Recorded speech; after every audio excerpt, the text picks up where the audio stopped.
welcome back to the deep dive.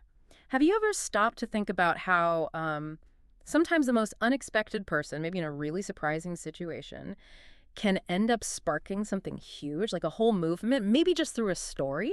Yeah, we often look for heroes in, the usual spot. Exactly. But some tales, they introduce heroes in ways that really make you rethink things. And today, that's what we're doing. We're taking a closer look at this really fascinating piece of source material. It's called Barron's Beach Cleanup Bash, A Coastal Guardian's Tale. It's quite the title, isn't it? And the Yeah. premise is immediately engaging. What I find captivating right off the bat is how this story, well, it builds this whole scenario around community action, environmental care. Hmm. Our mission today really is to kind of pull back the curtain on the choices made in this narrative. Hmm. Look at the central character who is pretty surprising and the community he galvanizes. Right, and the drama, the climax. Exactly. The peak moments and what the story says is the lasting influence. We're here to sort of extract those key insights from this, well, unique source. Totally. And for you, listening in, this isn't just about, a fictional beach cleanup.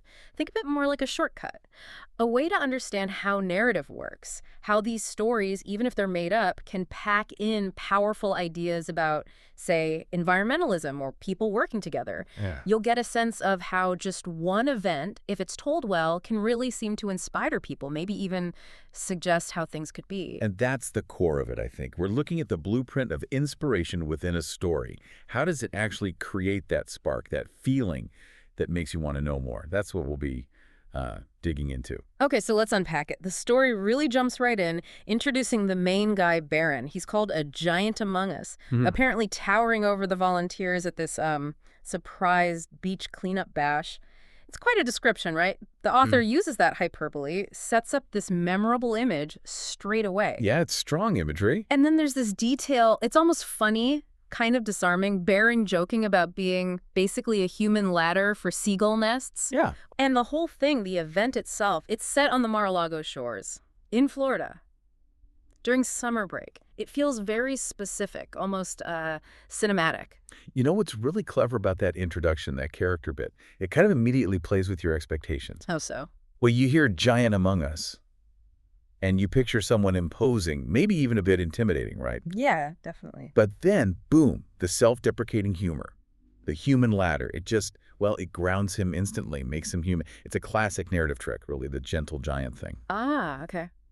It makes this extraordinary figure seem approachable, so the audience can actually connect, which is, super important if the story wants to inspire anything. It kind of cuts through the potential awe or fear and builds a bit of trust. I definitely felt that. That line made me picture him, made him seem relatable, even with the whole giant description and the setting. Well. Mar-a-Lago in the summer, that feels deliberate too, doesn't it? Oh, absolutely. It's kind of an interesting contrast. Place you might associate with, I don't know, leisure, maybe luxury. Right. And now it's the backdrop for this, grassroots environmental effort in the story. Precisely. The setting isn't just wallpaper here. It's doing narrative work. Placing this surprise cleanup in such a specific, recognizable, maybe even unexpected spot during summer break, a time for relaxing, it sort of dials up the altruism of the event in the story.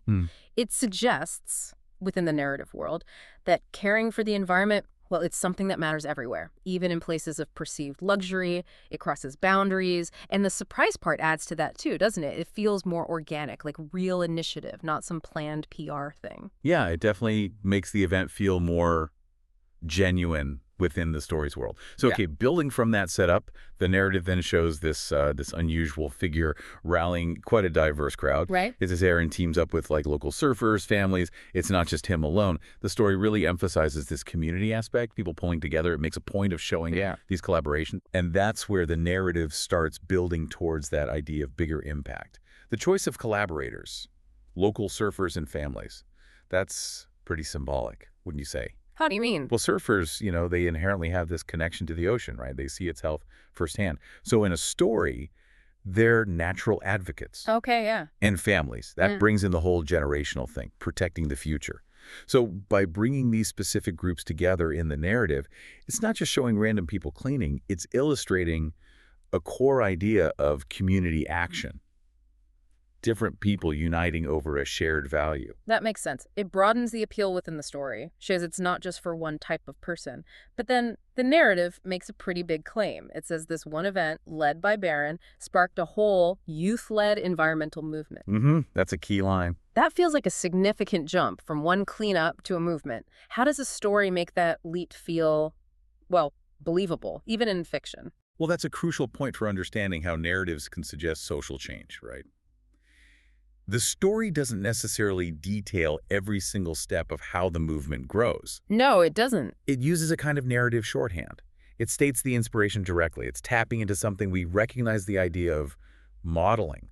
You see someone, especially someone memorable or charismatic like Barron is portrayed, take action. And it inspires others, particularly younger people maybe. So he becomes like an archetype. Exactly. An archetypal figure whose actions become a sort of blueprint.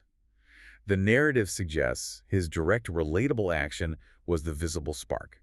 Maybe the community, especially the youth, already cared, but needed that catalyst. Okay. It tells the reader or listener that sometimes one visible act, especially when amplified in a story, is enough to plant a seed for something much bigger. It implies that maybe the storytellers think that first spark is the key thing. Once it's lit, maybe it can take off. And the story doesn't just leave it at inspiring a movement, it builds up to this really dramatic moment, a climax. Right, the emotional peak. Barron isn't just picking up trash anymore. He saves a stranded sea turtle. That's, high stakes. It's emotional. It really elevates the whole thing beyond just a cleanup. Oh, absolutely. Choosing a sea turtle rescue for the climax. That's narratively very potent. Why a turtle, specifically? Well, sea turtles are almost universally seen as symbols of marine life, often vulnerable marine life. They trigger empathy, right? So him saving one is this immediate, tangible act of heroism. It perfectly fits the coastal guardian theme mentioned in the title. It's not just impactful, it's resonant. This scene acts as the ultimate confirmation of Barron's role in the story.